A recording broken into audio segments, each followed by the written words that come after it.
How's it going, guys? Eagle here, and this is going to be a recap slash look into my DGLOW experience. This is going to be a little bit different style of vlog, mainly because I didn't get that much footage, and I also want to try just a different format for my video this time around. Because I have kind of a formula that I use for my vlogs, and it works, but I just want to try something a little bit different. So I made myself a little outline of the week, and I'll break it down, what I did in Michigan, kind of talk a little bit about what happened during the rounds, and shout out to Ratana for getting footage as always, and I'll try to like splice some of the footage in to show you guys. The whole goal is to just have a little bit more of a narrative for the video. Not saying I'm going to do this all the time, but I want to experiment. So without further ado, let's jump into my week in Michigan. Starting off, I came back home right after Worlds to get a pit stop, do a bunch of training, just do some of the things I like back at home. I've found for myself that I can make some short trips back home to do what I like to do and essentially refresh myself after tournament. My happiness levels and my time spent on the course when I'm at the event is much greater. I feel like I can actually move my life forward a lot of ways. So after Worlds, really nice coming back home to relax, but also move the needle on my life at large forward. So jump on a plane really early in the morning on Sunday, and the goal was to get to the MVP warehouse. So fly into Detroit, get to the MVP warehouse, meet with Brad Richardson, one of the co-owners of MVP, and we spend some time there during Sunday evening into Monday, where we have some behind the scenes meetings as well as some disc shopping. So then afterwards, we make our way from the thumb of Michigan. MVP is stationed in Marlette, Michigan, which is the heart of the thumb, and then drive down to Milford, which was about an hour and 45 minutes away, to go to our host's house for the week. Shout out to the Lacey Inn, Don and Matt. It's the third time I've stayed there, and it's one of my favorite places to stay on tour. They have a bunch of people staying there, but for how many people are staying there, feel super comfortable, super private. They have a bunch of people parking in their yard, and then a bunch of players staying inside, but they do an incredible job hosting, and anytime I play DGLOW, that's the place that I love to be at. So shout out to them. They have a bunch of cats, and Ratana is a huge cat lover, and I'm a cat. I like cats as well, so it was a fun time there. Then we began practice at Toboggan. Was able to get 2 practice rounds in, which I feel like was plenty for me this past week, just because Toboggan doesn't really change all that much, and you know, they're challenging shots, but they're shots that you can easily quantify and have a good idea on what to do, especially since I've played it a good amount before. I know what to throw on each one of the holes. Ideally, maybe one more practice round would have been nice, but at the same time, playing 4 rounds at Toboggan and navigating the hills prior to the tournament can be a bit strenuous. So I think 2 practice rounds was good. Did a practice round on the MVP YouTube channel with... I'm vlogging because I remembered to vlog. MVP practice round with Raven, Simon, Andrew, Joey's filming. It's on MVP's YouTube channel. If you have not watched it, go check it out. It was a fun time. I think we're going to be making an effort to have the MVP practice round be a thing. Maybe me and Simon most of the time, and then we'll have some other guests on. I think they've been received pretty well, so hopefully that stays as a staple, but we'll see. We'll see. We like to be very fluid. I don't like to tie myself down to any particular obligations. I want to be a free bird, so to speak. But those have been fun. I've been enjoying to play with Simon and playing with Raven, and then we'll see who's next. We're planning something for GMC, so stay tuned for that. I did a little update on what I'm currently throwing. So here is a little look into that. All right, everybody. Just to make good content, or I don't even know if this is good content, but content, I'm gonna show you quickly what's in my bag right now. Since my in the bag, it's changed a little bit. Putting with Firm Electron Hard Nomads. I got a Rebirth Envy back in the bag. I have a Proton Envy. This one's the Rebirth's a little bit more overstable than the Proton, and also a different feel. I have the new Streamline Range in the bag. Thing's a brick, I absolutely love it. Neutron Entropy. I don't have a stabilizer in the bag right now, I took that out. I have a runway. For certain technical courses, I'll switch the runway out for a pyro and a deflector, but the runway kind of fits both slots. It's the middle ground, I would say. Trying out this Neutron Hex, Eclipse Reactor, Eclipse Resistor. That's a straight one. This is an overstable run. Eclipse Resistor. I lost my Proton Servo, so I put this one in. Given the new Streamline Shift a try. Neutron Wrath, Proton Tesla, Neutron Motion. That doesn't fly like a Motion. This is things almost flies like a Tesla. Eclipse Flare. Shout out Raven Newsom, giving this thing a try. It's a Fission Photon that's actually really nice. Proton Photon, it's always fun to say.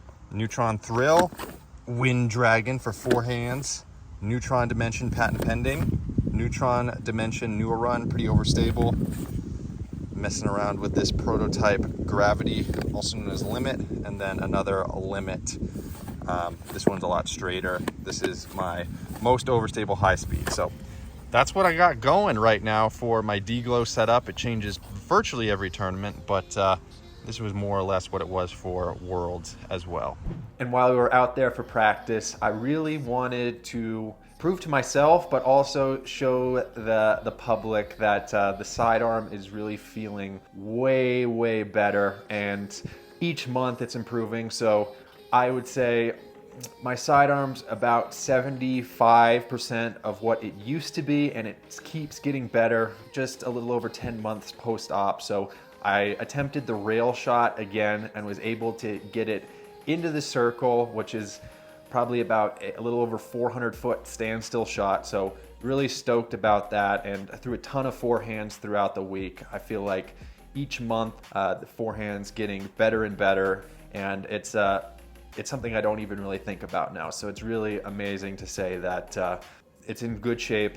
Definitely put a lot of effort into it. I'm in the gym every single day during tournament weeks, making sure I warm it up and get the muscles loose and firing before playing a tournament, because it's something that is so amazing to have in your game, and it makes it so much more fun, really. So throwing forehands a lot lately, and that's been very, very positive.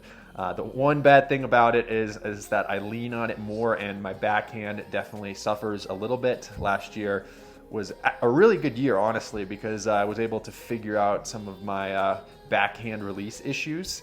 And this year, I would say, I'm trying to figure that out. It's kind of hard. It's like when you use the forehand, you lose some of your backhand prowess. So making sure, putting in the work to make sure they're somewhat balanced is a tough undertaking, but at the same time, I'd prefer to have a good forehand and an okay backhand, just because that combo is way more versatile than just throwing backhand. But yeah, 2 rounds of practice before the tournament. We get into the tournament, and round 1, I am on the second feature card. I was playing with Niklas, Luke Taylor, and Ben Calloway.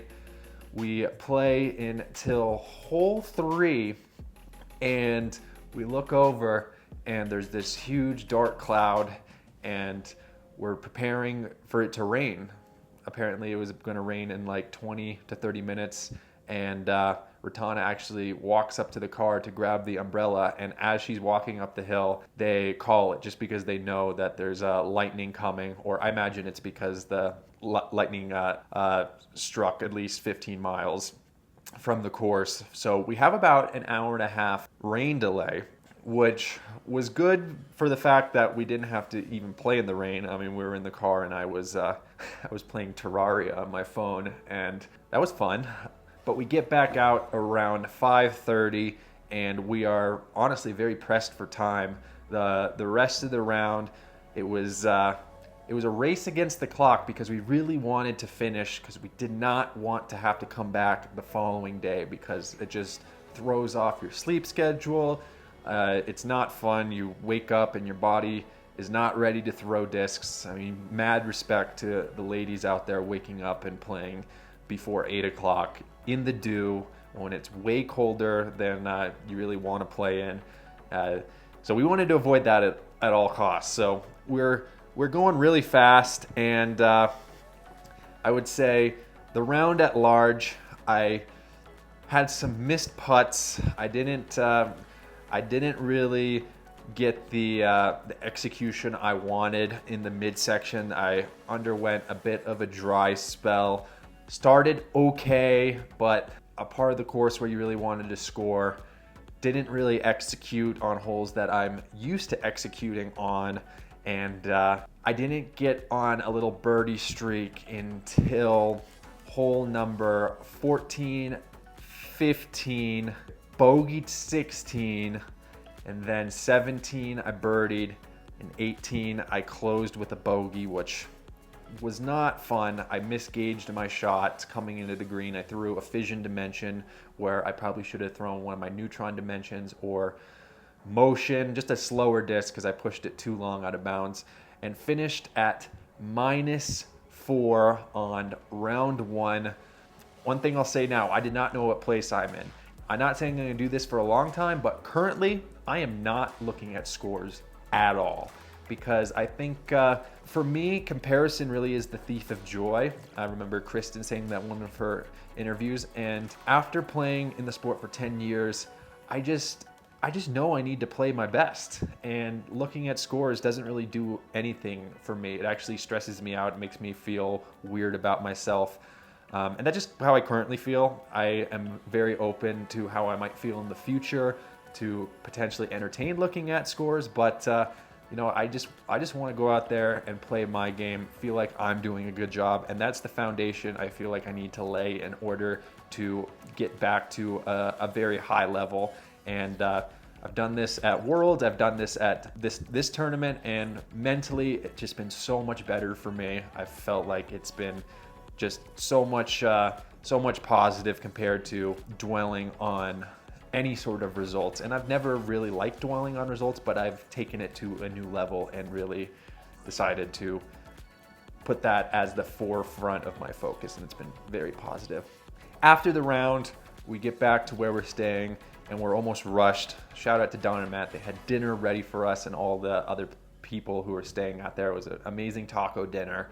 So it allowed us to just eat and go to sleep, which was crucial because Ratana had an early tee time in the morning. So we get up early, drive her to the course, and I'm still really tired, and I decide to sleep in the car. Just put the seat back and sleep in the car for like 2 hours, which definitely felt a lot more refreshed. Once I woke up from sleeping, I did a little morning routine, went to Planet Fitness, got my morning warm-up in, came back to the course, and got ready for my round. Round two, got off to a slow start. Hole one, didn't put it where I wanted to.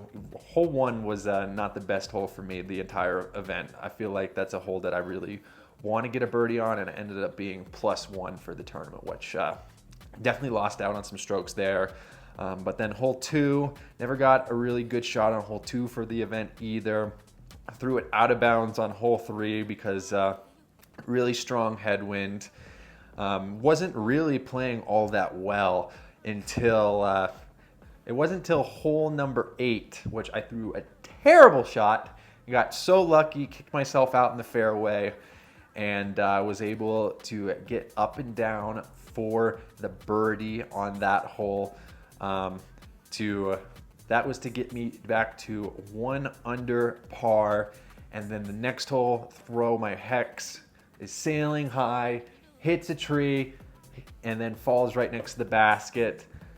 The following hole, up the hill, hole number 10, throw, not a great shot. I'm on the right side of the fairway. I have a weird step out forehand. I get it up there for a putt, make the putt, and then, yeah, there was a stretch of 4 birdies in a row that I felt like I did not necessarily deserve, but I got them, which catapulted my round to a round that I could build on. And then I threw good birdie on hole number 14, epic birdie on hole 15. I threw a drive that was a little too short. I was over 500 feet from the basket, and I throw my Neutron Wrath far out to the left, and it's turning perfectly, and park it. And after that, I rarely do this. I'm like, that's a good shot. It felt really great. Dang, hole number 16, I throw my motion, forehand it well. I thought I threw it great, and it hits the same skinny branch as the day before, and bogey that hole. That hole frustrates me so much. The one tree or the branch just kill good shots. I will honestly say that hole gives me a very hard time, and I don't know if it's a good hole. I heard a lot of people complaining about it. I'd like to see him figure something else out for that. But yeah, rant over. Hole 17, nothing special happened. Get a par. Hole 18, finish with a birdie to shoot 5 under on the round. Birdieing 18, no matter what course it is, just makes you feel way better about the round. It's just way easier mentally to finish with a birdie rather than a bogey. You feel just this bit of happiness come over you. So that was great. Round 3, a common trend for this tournament was getting off to bad starts. Hole 1, not great. Hole 2, round 2 and 3 was in the short position, and I'd say arguably one of the easier birdies on the course, just because you need to throw a straight drive and a relatively simple approach shot, and I didn't get it either time, so that was a bit frustrating. Hole 3 was playing really difficult. Another headwind. I throw a photon instead of a Tesla because of the headwind. It doesn't flip, go out of bounds to the left. Was able to save my par. Hole number 4 was a very frustrating hole for me. It's one of those holes where I feel like I throw the same drive every single time, more or less, and then it just depends. You got to be a little bit lucky on where you land, because there's some guardian trees that if you land 1 foot to the left or right of a singular position, it could be great or it could be terrible. So it's a little bit luck based on that hole, and yeah, just didn't throw it where I wanted to. I threw a good approach shot, but a little bit too fast coming into the green, and it was way past the basket. No birdie. And this round was a bit of a struggle, because then I'd go on to not birdie really at all, and actually bogey. I get a bogey on hole number 7 by throwing my Tesla to left off the tee. I miss the landing area on hole number 8, but make a good save from the drop zone. And it wasn't until hole number 11 where I get my first birdie of the round. Unfortunately, I get 2 birdies in a row, but then follow it by a bogey on hole number 13, because I decided to throw a wrath on a forehand rather than a dimension, and threw it too early inside right. And if you're inside right on that hole, it's not fun. It becomes not an easy par, where if you just get around the one guardian tree and into the gap, then you should par it virtually every time. So that was a bad mishap by me. Driving range hole, throw a short drive, but rip a second shot just outside the circle, make a great putt. Hole number 15, throw my limit into the trees, have to throw this little thumber out, and wasn't able to throw an approach shot close enough to get the par. Unfortunately, bogeyed that hole. And at this point, I'm hovering right at even par, which is not a good round at all. I just didn't feel very good during the round. Like, I prepared how I should, and the magic was not happening, unfortunately. But fortunately, on hole 16, I switched up my play. Instead of throwing motion forehand, I decided to throw a flex forehand with my thrill, and I park it. And a fun fact, this was the first time I've birdied hole 16 in my career at DGLO. I've never birdied hole 16. That's a very sad stat. And yeah, I finally got the birdie on that hole. Hole number 17. I was throwing a big hyzer in practice, but I decided that I was just throwing a prototype gravity / limit off the tee on a forehand, putting myself in position, and then throwing a big hyzer approach, and put it up in the circle, got the birdie there. Then 18 threw a good forehand with the Wind Dragon Fission Dimension, throw a Neutron Dimension sidearm into the green, absolutely parked for a turkey to finish, which took me from even par, which is not a great round, to a 3 under, which I was very happy about, considering the round didn't go the way I wanted to in pretty much any regard. So the fact that I was able to stay resilient and pull 3 under on the last 3 holes was very awesome.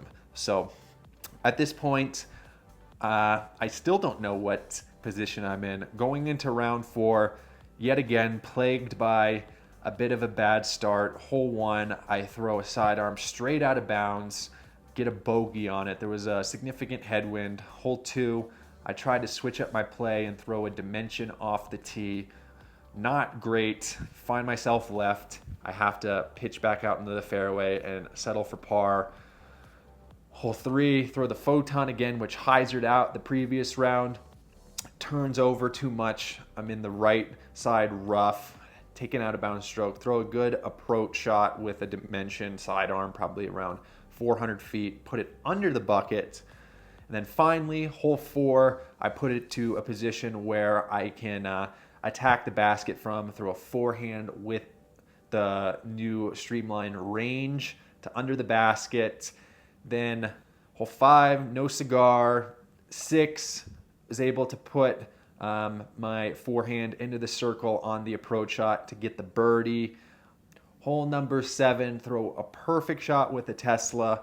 Bad shot with the range for the approach. Make the putt for birdie. 8, make the gap. Not a great second shot because I didn't know what the wind was doing, was swirling.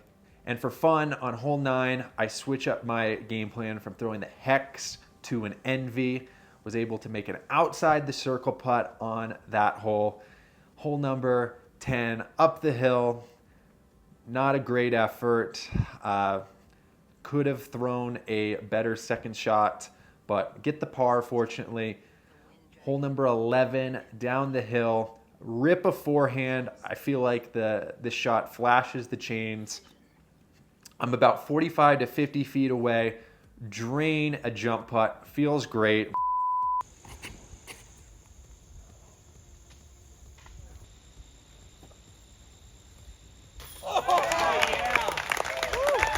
Down the hill, throw a good shot, doesn't get through, but almost sink the 80 to 90 footer. Hole 14, the driving range hole, throw the longest drive of the weekend, and I'm in a weird position because I'm used to throwing a dimension second shot. I threw a resistor the round before, and I was so far up there that I decided to throw a mid-range, and I didn't know what the wind was doing, so unfortunately I threw it right in the hill, missed that hole, which is historically a hole that I feel like I never miss. On to hole 15, throw a drive into the fairway really far back, and similar to round 2, I throw a wrath, just throw a beautiful shot, a shot that could have easily not worked out as well as it did. Got to the bottom of the hill, hit yet another outside the circle putt, which there was a little bit of magic in the air in terms of hitting outside the circle putts. So at that point, I got to 6 under, and was really hoping to put it on the island on hole 16 to jump to 7, but unfortunately didn't turn my wrath, hit the middle guardian tree, falls short, forced to take a bogey on that hole. 17, play it just like I have been every round, and throw a great second shot with the dimension, walk up, I'm almost in the bullseye. I was stoked to get back to 6 under. And then hole number 18, there's some weird wind. I'm questioning my shot. I don't want to leave it too far out left because I felt like there was a tailwind that might slap it down. So I go a little inside, lifts it, hits the tree, falls into the fairway. Forced to just throw a runway pitch shot to another runway forehand. Was able to park it for the par. And that was my tournament. I finished 8th place, and I didn't know until about 30 minutes after I left the course and told Ratana to tell me what place I finished in. And the 8th place finish is my second best finish of the year other than Worlds, my 3rd top 10, and feel like I'm in a much better mental space, trending in a good direction. This is a very cringy term, but I'm on that grind set that's so cringy, but it's true. I have been sticking to a schedule and routine and learning to feel a little bit more comfortable in my skin, which has been going a lot better on the latter part of this year. So things are trending in a good direction. I am now in 32nd in Pro Tour points, so that means if the year were to end now, I'd make the Pro Tour finals. I have 2 more Pro Tour events, so if I can finish those out playing at a good high level, at least for myself, I feel pretty confident that I will be able to make the Tour Championships, which is definitely a goal of mine, but it's a weird balance because I'm not really seeking a result like that. I'm just going out there wanting to feel good about myself, play a strong tournament, mentally focus on mental performance, and I feel like everything good will stem from that mindset. So, yes, that was my DGLOW experience, and love DGLOW. I love Toboggan, one of my favorite courses on tour. Always enjoy going back, and yes. Thank you guys for watching. I hope you enjoyed this format. I will see you guys next time after the GMC MVP combo. Until next time, guys, keep on dreaming, and peace. The vision of dimensions lies a place which there is no evil.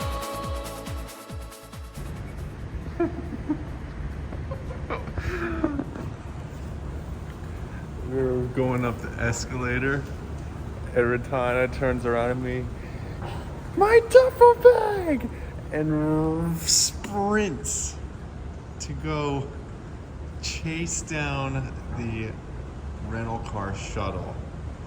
I'm like, don't know what to do because I have my suitcase. I'm going up the escalator, and I just see her just sprinting at 4:25 in the morning with an umbrella. She's holding my 3rd place trophy from Worlds.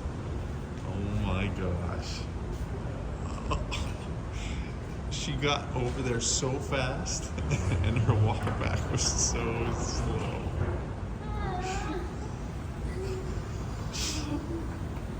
You did it. That's the fastest I think I've ever seen you move. Yeah.